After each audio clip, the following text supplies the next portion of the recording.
Now it's under the heading of multiplying fractions, okay?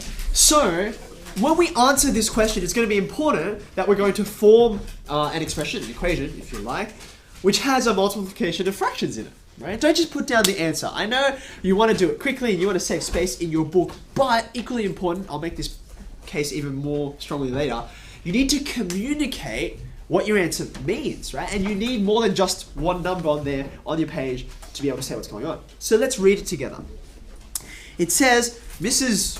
Dushavina, I think that's how you pronounce it, works 7 3/4 hours a day. Come in. Sorry, I need to run a note for one of the teachers. That's fine, take a seat. So there we go. There's our first piece of information, okay? She works a full day each day from Monday to Friday. And she works a half day on Saturday.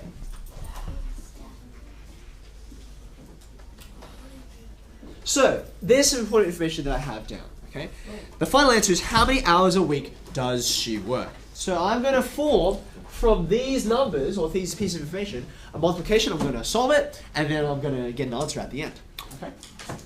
Now, for starters, what kind of multiplication am I going to write?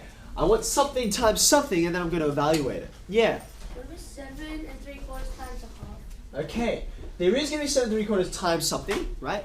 But what I need to work out is, if this is how many I do every day, well, how many days do I have? Now there's half a day here, but from Monday to Friday there are 5 days, right? So it should be times 5.5. 5.5. Okay, is that alright? Now, I know we could go straight to our calculators and do this. We will use our calculators in a second, but let's just think about how much we can do before we get to a calculator, okay? If I want to multiply fractions together, what do I have to do? Yes, Samuel. Excellent. I want to be able to multiply numerators and multiply denominators. I can't really do that as mixed numerals, so I'm going to convert into an improper fraction, or improper fractions. Right? Noah, can you tell me what 7 3/4 is as an improper fraction? Nah, can you tell me, not your calculator? How do we do it? Someone help him out? 31 over 4. Oh, well done. Okay, now where did 31 come from? It came from 28 plus 3. Good job. 31 over 4. Okay, and then of course the other one, 5.5. Can you do it in your hand? Who's got it? Yeah, Liam. Excellent. Okay, there you go, right? Now, that's going to be a fraction. You can see that when you multiply the denominators, you get over 8, right? But yeah, 31 times 11, I mean, I probably could do it, but this is a good opportunity to take our calculators out and just make sure we get the right number. Yes. So let's do the whole multiplication. Okay, 31 over 4. Make sure you take your cursor out of the denominator. Okay. Yes, question. Oh, good. We'll wait for everyone to catch up. Let's get it just as the calculator gives it to us. Okay, so what do we got? What does the calculator say? It's going to give it to you as an improper fraction, isn't it? What is it? 341. Good. Okay. Now, yes, you have a question? Okay, now, before we get there, why do you think it would be a good idea to turn this into a mixed numeral? Because it's, when we went from here to here, we were trying to get rid of the mixed numerals. Right? I don't want you to just know when to convert between them, or how. I want you to know when. Like, sometimes you want to go this direction, sometimes you want to go the other direction. Why is it a good idea? Yeah? Because the question is given to you in mixed numerals. Okay, number one, the question does provide it to you in these kinds of numbers. But number two, have a look exactly at what they're asking. Read the question carefully. It says, how many hours a week does she work? Right? So I'm looking for some number of hours, right? And this is a weirdo looking fraction, right? So the button you want to use is on this one that's above delete, right? You want to go shift and you press the SD button. And there's your answer, 42 and 5/8. Okay? There you go. Now, at this point, what do we do? And this is sort of where I got asked the question, okay? Because it's not a whole number of hours, right? There's fractions involved, which I suppose is not that surprising, okay? You've got two alternatives here, okay? I'll tell you the simple answer. The first way you can do it is you can say, therefore, she works and you just write down that number, including the fraction. Write it as a mixed numeral. She works that number of hours. Okay.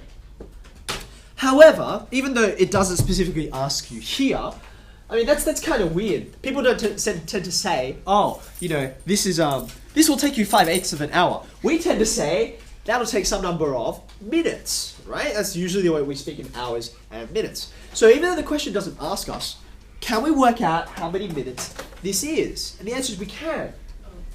Think about it this way, okay? You've got 42 hours, but you also have 5/8 of 1 hour. Okay? Is that alright? 5/8 of an hour. Well, how many minutes are there in an hour? Yeah, we can say it all together, right? There's 60. Good. So I'm going to say this is 42 hours. I'm going to leave the hours alone. Okay? And you might want to be jotting this down with me so you can follow along my working. And instead of 1 hour over here, I'm going to say 5/8 times 60 minutes. 5/8 times 60 minutes, because that's what an hour is. So notice, this is a bit unusual. We don't tend to do this when we're measuring lengths or areas. It's only to do with time. We mix units together. Okay? I've got hours here, I've got minutes here. It's important that I write down both.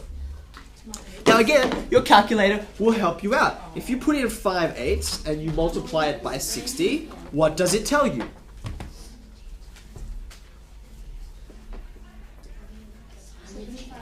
And what does it tell you? How many minutes? It tells you 75 over 2, doesn't it? Another improper fraction, right? But just like before, it'd be nice to have this in actual whole numbers. So you press your shift SD button, you get 37.5. Okay, now this is an improvement, right? I don't have this weird fraction here. I've got minutes now, but I can go a little further, can't I? Because I've still got a fraction here, yes? So I can say 42 hours, 37 minutes, and this half means half a minute. Well, you can tell me how long half a minute is. That's 30 seconds. Okay, now, can I just emphasize, the question did not ask us to do this. I think if you stopped here, that'd be fine, okay? But the fact is, we understand time quite well, right? So you can see how I got this and how I used fractions to demonstrate it.